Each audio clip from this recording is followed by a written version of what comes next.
Welcome back. Bulletin का बाकायदा आगाज करते हैं। सबसे पहले आपको बताएं कि सऊदी अरब और पाकिस्तान के दरमियान $2 अरब सरमायाकारी के मुआहदे मुतवक्के हैं। सऊदी अरब की जानिब से 2027 तक $5 अरब से जायद की मजमूई सरमायाकारी होगी। सऊदी अरब के साथ मुख्तलिफ शोबों में सरमायाकारी के लिए तकरीबन 30 मुआहदों पर दस्तखत किए जाएंगे। मजमूई तौर पर हुकूमती और निजी शोबे से तकरीबन 40 कंपनीज का वफ्द पाकिस्तान सरमायाकारी के लिए पहुंचेगा। सऊदी अरब के साथ ज़राअत, इंफॉर्मेशन टेक्नोलॉजी, कंस्ट्रक्शन मटीरियल के मुआहदे किए जाएंगे। वजारत तिजारत के मुताबिक सऊदी वफ्द पेट्रोलियम के शोबे और पावर सेक्टर के मुआहदों पर दस्तखत करेगा।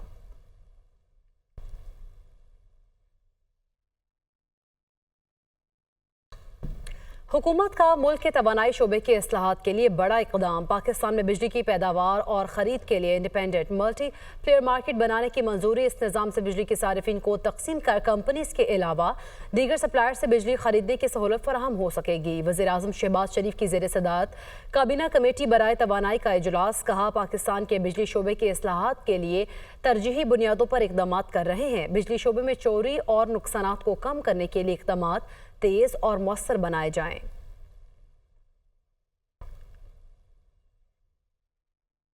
पाकिस्तान स्टॉक एक्सचेंज में मुसलसल तीसरे रोज तेजी। 100 इंडेक्स ने पहली बार 86,000 पॉइंट्स की हद उबूर कर ली है। 100 इंडेक्स में 700 से जायद पॉइंट्स का इजाफा हुआ है। अली मेहदी कराची से हमारे साथ मौजूद हैं। अली मेहदी, बताइएगा आज की फ्लक्चुएशंस क्या है?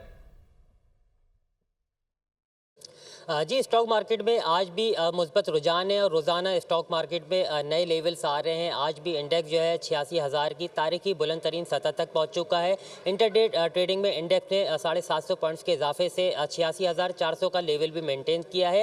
रिसर्च एनालिस्ट शरियार भट्ट हमारे साथ मौजूद है। मार्केट में सरमायाकारी के फ़रोग की क्या वजूहत हैं और मार्केट कहाँ तक जो है वो जा सकती है, इनसे हम जानते हैं। जी शरियार साहब, क्यों मार्केट में इतनी तेज़ी हो रही है और इंडेक्स रोज़ाना नए लेवल बना रही है? देखिए, IMF के प्रोग्राम में जाने के बाद जहां हमारी मईशत में सहकाम आया, वहीं हम देख पाकिस्तान स्टॉक मार्केट ने उसकी क्लियरली रिफ्लेक्शन शो की है। हर डे बाय डे हम देख रहे हैं Pakistan economy indicator positive side पे नजर आते हैं। करंट अकाउंट डेफिसिट की बात कर रहे हैं, रेमिटेंसेस की बात कर लें, एक्सपोर्ट के नंबर्स की बात कर लें, सब हमें पॉजिटिव साइड के ऊपर नजर आते हैं। फिर आने वाले दिनों में सऊदी विजिट कर रहे हैं पाकिस्तान और कहा जा रहा है कि $2 बिलियन से ज़्यादा इन्वेस्टमेंट कर सकते हैं। पाकिस्तान ऑलरेडी सऊदी अरेबिया से ऑयल डेफर फैसिलिटी को अवेल कर चुका है। इंटरनेशनल लैंडर भी पाकिस्तान में लैंडिंग पे आमादा नजर आते हैं। CPEC रिवाइव होने जा रहा है। फिर शंघाई कॉर्पोरेशन इजलास होने जा रहा है। ओवरऑल पॉजिटिव सेंटिमेंट्स हैं अक्रॉस द बोर्ड, जिसकी रिफ्लेक्शन पाकिस्तान स्टॉक मार्केट में नजर आती है। खासतौर पे ऑयल एंड गैस के स्टॉक बहुत बेहतर परफॉर्म करें।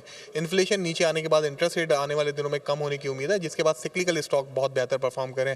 ऑयल एंड गैस के बाद हमने देखा कि सीमेंट काफ़ी अरसे से रुके हुए थे। ऑटो को सेक्टर काफ़ी बेहतर परफॉर्म कर रहा है। स्टेट बैंक ऑफ पाकिस्तान चाहते हैं अब बैंक्स जो हैं वो कंज्यूमर फाइनेंसिंग की तरफ आगे बढ़ें। इस हवाले से उनकी हौसला अफजाई की जा रही है। ऑटो सेक्टर आप देख रहे हैं दोबारा से रिवाइव होने जा रहा है। तो ओवरऑल सेंटिमेंट पॉजिटिव है। पाकिस्तान स्टॉक मार्केट इसको रिफ्लेक्ट कर रही है और आने वाले दिनों में अगर सियासी इस्तेहकाम रहता है मुल्क में और हुकूमत पाकिस्तान जो मईशत में इस्लाहात के एजेंडा है इसके ऊपर कारबंद रहती है, तो मार्केट में फर्दर आप अपसाइड देखेंगे। जी, बहुत शुक्रिया। जी, आपने गुफ्तगू सुनी माहिरीन की। इकोनॉमिक फ्रंट पे जो पॉजिटिव डेवलपमेंट्स हो रही है उसको मार्केट रिफ्लेक्ट करती नजर आ रही है और उसी वजह से मार्केट इस हद तक पहुंची है। बहुत शुक्रिया आपका अली मेहदी।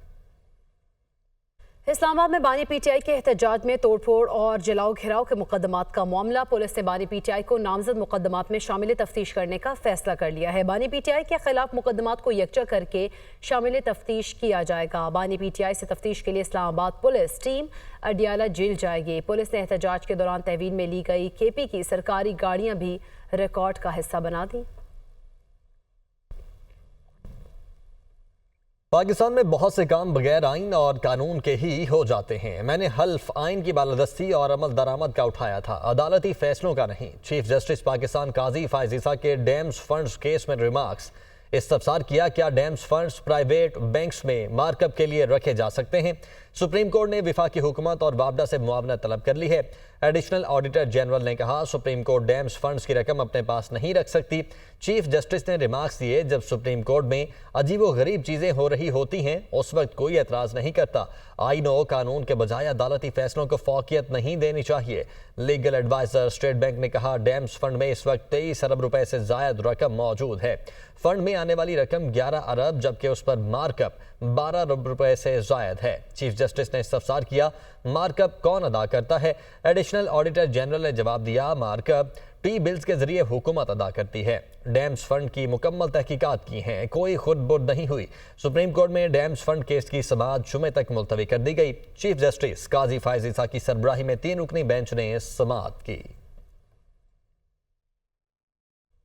सुप्रीम कोर्ट के बाहर पीटीआई वकला का एहतजाज का केस। वकील मुस्तफ़ैन काज़मी की दरख्वास्त जमानत बाद गिरफ्तारी मंजूर कर ली गई। मुस्तफ़ैन काज़मी की 30,000 रुपये मचलकों के एवज जमानत मंजूर की गई है। इस्लामाबाद की इंसदादी दहशतगर्दी अदालत के जज अबुल हसनात जुल्करनैन ने समाअत की है। सुप्रीम कोर्ट के बाहर पीटीआई वकला के एहतजाज का ये केस है। वकील मुस्तफ़ैन काज़मी की दरख्वास्त जमानत बाद गिरफ्तारी को मंजूर कर लिया गया है, जबकि मुस्तफ़ैन काज़मी की 30,000 रुपये मचलकों के एवज जमानत मंजूर की गई है।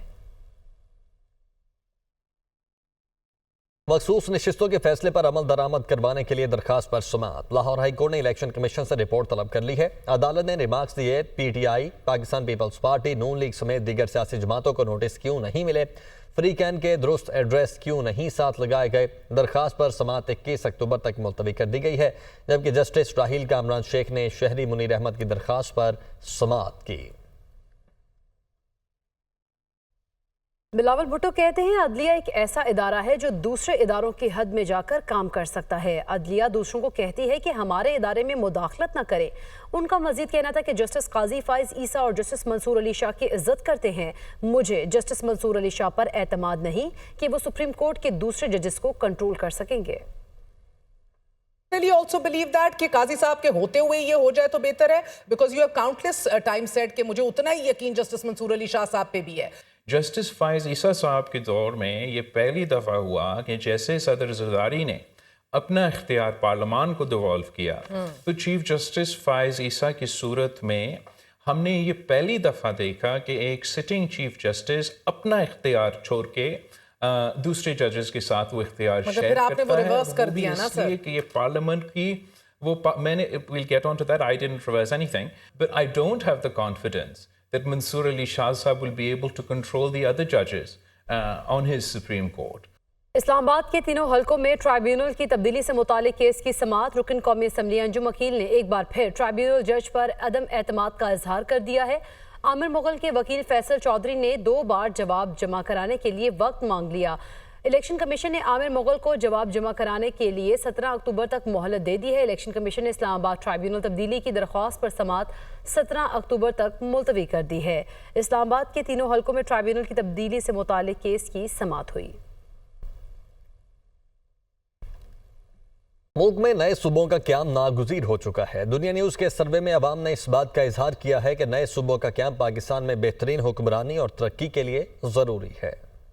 पाकिस्तान से कम आबादी वाले ममालिक में कई सूबे बने हुए हैं, लेकिन बदकिस्मती से मुल्क में कोई नया सूबा नहीं बन सका। मुल्क की तरक्की के लिए नए सूबों का क़याम ज़रूरी है। दुनिया न्यूज़ के सर्वे में आवाम की अक्सरियत ने नए सूबों के क़याम की हिमायत कर दी। दुनिया न्यूज़ के यूट्यूब पर नए सूबों के हवाले से किए जाने वाले सर्वे में 76% शहरियों ने नए सूबों के क़याम पर राय हाँ में दी, 19% ने कहा नहीं और 5% ने कोई जवाब नहीं दिया। ट्विटर एक्स पर होने वाले सर्वे में 71% ने नए सूबों के क़याम पर राय हाँ में दी, 24% ने नहीं कहा और 5% खामोश रहे। इसी तरह दुनिया न्यूज की वेबसाइट पर 80% ने हाँ कहा, 18% ने नहीं और 2% ने कोई राय नहीं दी। दुनिया न्यूज के सर्वे से जो बात सामने आई, इससे इस बात की तस्दीक होती है कि मुल्क की तरक्की का राज नए सूबों के क़याम और इख्तियारात की निचली सतह पर मुंतकिली में पिन्हा है। पंजाब, सिंध, खैबर पख्तूनख्वा को मजीद सूबों में तकसीम न करने की वजह से अवाम बुनियादी सहूलियात से महरूम है। इंसाफ की फराहमी एक ख्वाब बनकर रह गई है। पाकिस्तान में जब तक नए सूबे नहीं बनते, तरक्की का सफर तय नहीं किया जा सकता।